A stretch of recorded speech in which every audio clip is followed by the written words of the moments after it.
The streets of Italy's Milan turned into nothing less than a battleground after thousands of protesters clashed with police on February 7th against the Winter Olympics that kick-started a day before.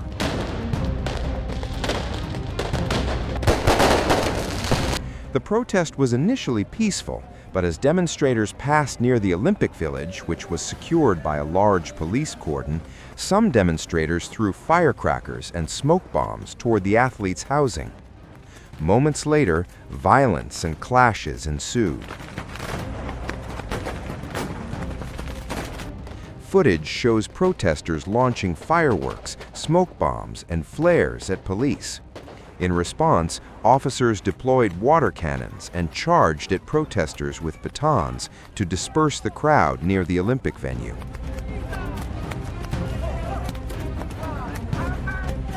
At least 6 people were detained during the clashes, according to media reports.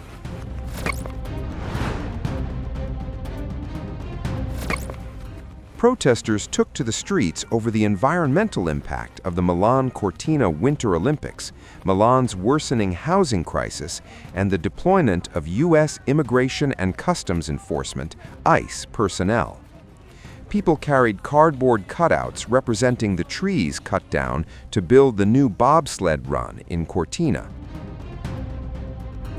The march was organized by an activist organization called the Unsustainable Olympics Committee, which mobilized a wide coalition of grassroots sports groups, civic and environmental movements, students, housing activists, combative unions, pro-Palestine networks, and trans-feminist collectives. A march bringing together grassroots unions, social movements, and citizen associations to co-protest against the Olympics that were built only for the benefit of the rich, to promote real estate speculation, to promote the enrichment of entrepreneurs through the lucrative slices of public contracts. So today we're demonstrating against the Olympics, which is another massive project that seems they want to make it out to be an opportunity for all citizens, for students, when in reality it's nothing but financial speculation, construction speculation, and overdevelopment. Well, the reasons are quite varied and numerous, encompassing both political and economic factors. Specifically, today we're here in the square representing with these very larches, the 800 larches that were cut down in Cortina to build a bobsled track, which we all know will probably never be used again. Since it's not a national sport for us, it will surely be another construction monstrosity that will then be abandoned, but with an obvious waste of public money now. Well, because I believe that these Milan Cortina Olympic Games have not in reality been as environmentally friendly as they're trying to sell them to us, and that it is furthermore a significant affront to the city of Milan and to its citizens. It's about presenting all this incredible opulence, but then in the actual day-to-day experience of living in Milan, you don't really find all that same lavishness. Italian Prime Minister Giorgia Meloni's government recently passed a decree allowing for stricter detention of agitators during the Winter Games, a move critics denounced as limiting freedom of expression. The Milan Cortina 2026 Winter Olympics will run for 17 days from February 6th to 22nd, 2026, and will gather up to 2,800 athletes from more than 90 countries.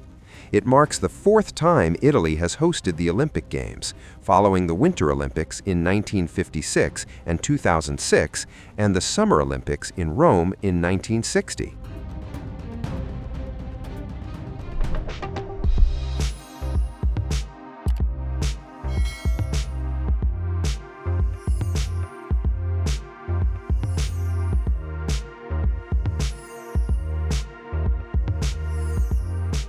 Times of India videos, your daily dose of India and the world.